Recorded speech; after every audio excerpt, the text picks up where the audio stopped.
Si vous avez un membre de votre entourage qui a les problèmes d'alcoolisme, vous savez vraiment que ce n'est pas facile, que ce n'est pas vraiment facile de vivre avec cette personne et que parfois ça demande beaucoup d'efforts et parfois ça vous touche même vous psychologiquement.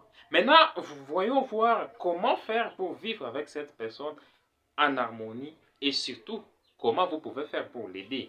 Alors avant de continuer, veuillez vous abonner sur cette chaîne et aussi de me laisser un j'aime. Et donc, partagez aussi la vidéo si vous trouvez intéressant. Et donc, je vais vous donner deux choses à faire.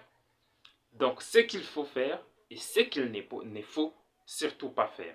Alors, ce qu'il faut faire, qu'est-ce qu'il faut faire? Il faut d'abord savoir que les personnes qui ont des problèmes avec l'alcoolisme ont beaucoup de problèmes à part les problèmes d'alcoolisme. Donc, il y a plusieurs autres problèmes, en fait, que la personne a de façon psychologique, je vais dire, et que vous n'allez pas toujours savoir et que la personne a. Et donc, la première des choses, il faut s'informer sur les troubles. Savoir ce qu'est les problèmes de l'alcoolisme. Savoir ce qu'est les troubles de l'alcoolisme. Quelles sont ses manifestations. Comment vivent les personnes qui ont des problèmes avec l'alcoolisme. Quels sont les symptômes. Et comment ça se développe. Quelle est l'évolution du trouble. Donc, avoir de l'information sur ces troubles-là va vous permettre de savoir comment réagir face à une personne qui a des problèmes avec l'alcool et surtout si c'est un membre de votre famille. Ça, c'est la première des choses. Il faut avoir beaucoup d'informations, s'informer au maximum sur les problèmes de l'alcoolisme. Et donc, si vous voulez avoir ces informations, il faudra beaucoup plus entrer dans des groupes. Malheureusement, en Afrique, nous avons un grand problème parce que nous n'avons pas des groupes d'aide pour les gens qui ont les problèmes d'alcoolisme, mais ça n'existe pas vraiment beaucoup. On peut trouver quelques-uns, par exemple, dans certaines villes, et la plupart du temps, c'est dans des grandes villes. Donc, si vous vous retrouvez dans une petite ville, vous avez déjà un problème de contacter ces gens-là, de trouver les groupes d'aide dans le cadre de l'alcoolisme et surtout ça. Mais la bonne information, c'est que vous pouvez vous informer à travers des articles qui se trouvent sur Internet, même si ce n'est pas toujours fiable, mais vous pouvez filtrer à travers vous-même les articles qui se trouvent sur Internet et surtout voir des vidéos comme celle-ci qui expliquent les problèmes de l'alcoolisme. Et surtout de vous abonner sur cette chaîne parce que j'en parle. Alors, à part ça, il faut savoir parler de votre inquiétude concernant les comportements de la personne. Et quand je dis toujours de parler de l'inquiétude, j'insiste beaucoup sur le fait qu'il faut parler, qu'il faut critiquer les comportements et non la personne. Quand vous parlez à une personne qui a les problèmes d'alcoolisme et que vous l'appelez un alcoolique, c'est déjà un problème. Quand vous parlez avec une personne qui a les problèmes d'alcoolisme et que vous l'appelez un soulard, déjà, ça ne va pas marcher. Donc, il faut savoir critiquer les comportements, pas la personne. Et la plupart des temps, il faut parler en termes de jeu. Donc, parler de ce que vous ressentez. Donc, quand vous buvez, moi, je ne me sens pas bien. Ça m'inquiète, votre problème, votre situation maintenant. Donc, parlez en termes de jeu, parlez de votre inquiétude sur les comportements de la personne, sur sa façon, sur les conséquences de l'alcool que vous voyez la plupart du temps sur vous et qui peut être aussi sur la personne à long terme, même si peut-être maintenant là, il ne voit pas les conséquences. Donc, c'est très important de savoir comment s'exprimer lorsque vous allez parler de votre inquiétude à cette personne. Et surtout, savoir quand parler à cette personne. Parce que vous ne pouvez pas parler à une personne qui a le problème d'alcoolisme lorsqu'il est ivre, lorsqu'il a déjà bu de l'alcool. Il faut choisir un certain temps où il est sobre, où il n'a pas vraiment encore bu de l'alcool. Et donc, vous pouvez parler de votre inquiétude. Ça, c'est la deuxième des choses à faire.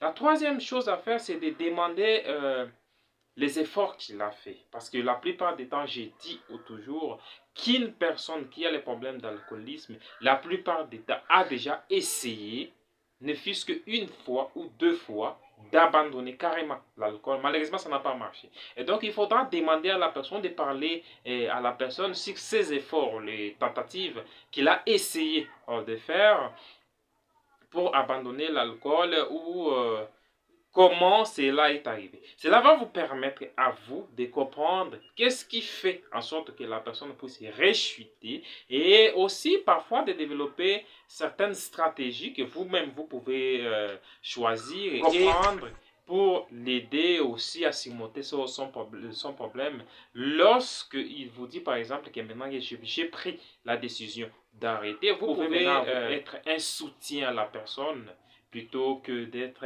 plus critique et ne plus rien apporter en fait du tout. Et surtout, il faut l'encourager.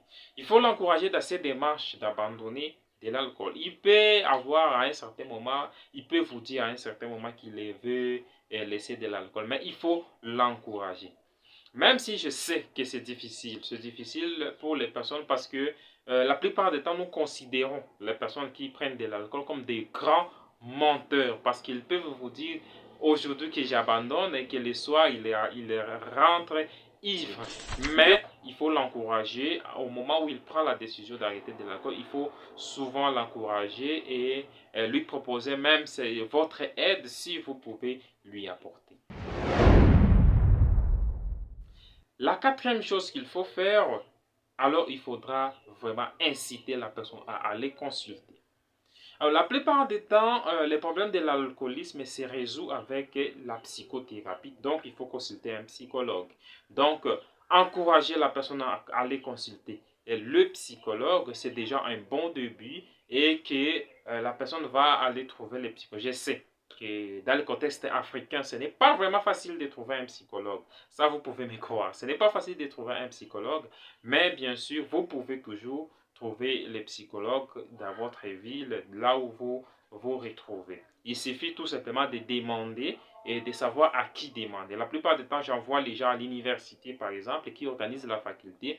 Ils peuvent avoir des ressources, ils peuvent vous envoyer vers des cabinets, des collègues qui ont des cabinets, des consultations psychologiques et comme ça, ils peuvent vous aider. Ça, ce sont les choses qu'il faut faire lorsque vous vivez avec une personne qui a les problèmes d'alcoolisme. Mais maintenant, il y a des choses qu'il ne faut surtout pas faire lorsque vous avez une relation avec cette personne. La première des choses qu'il ne faut pas faire, c'est qu'il ne faut pas infantiliser la personne.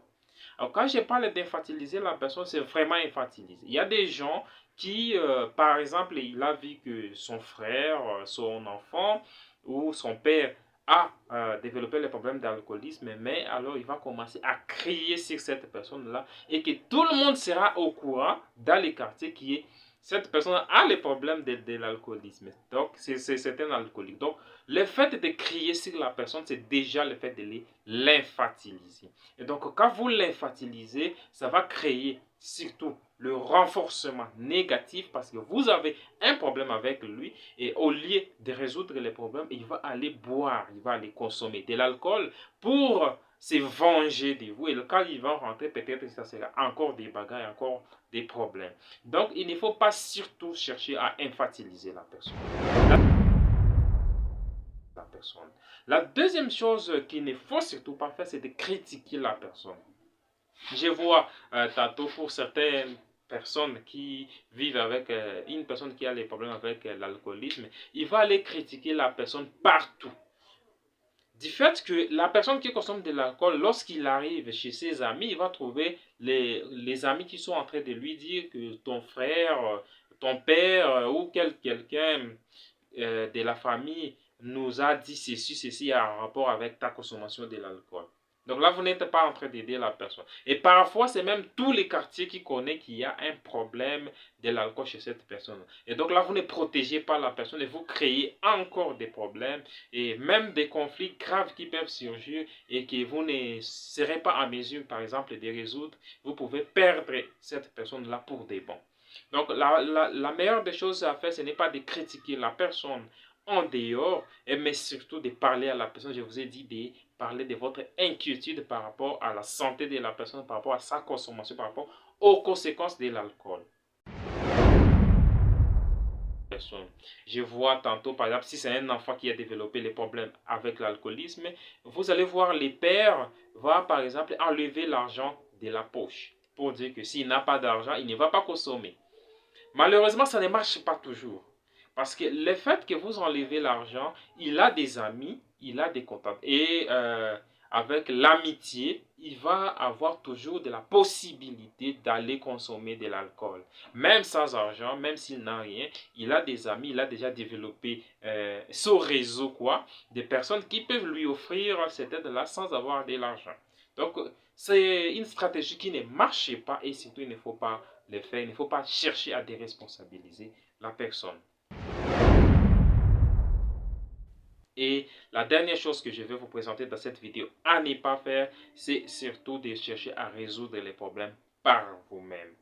Alors, certaines personnes cherchent à résoudre les problèmes par eux-mêmes et disent que je vais chercher certaines stratégies pour aider la personne à s'en sortir. Parfois, ce sont des moyens drastiques, parfois ce sont des moyens simples, mais ça ne marche pas toujours. Au contraire, ça affecte la personne qui est en train de chercher à apporter de l'aide. C'est pourquoi j'invite souvent les gens à inciter la personne qui a le problème d'alcool d'aller consulter. Ou si vous n'allez pas l'inciter, si c'est un enfant, un adolescent, on peut tout de suite l'amener chez un spécialiste, chez un psychologue, et que comme ça, le psychologue va essayer de s'entretenir avec la personne et trouver une issue et trouver des stratégies et aider la personne à s'en sortir.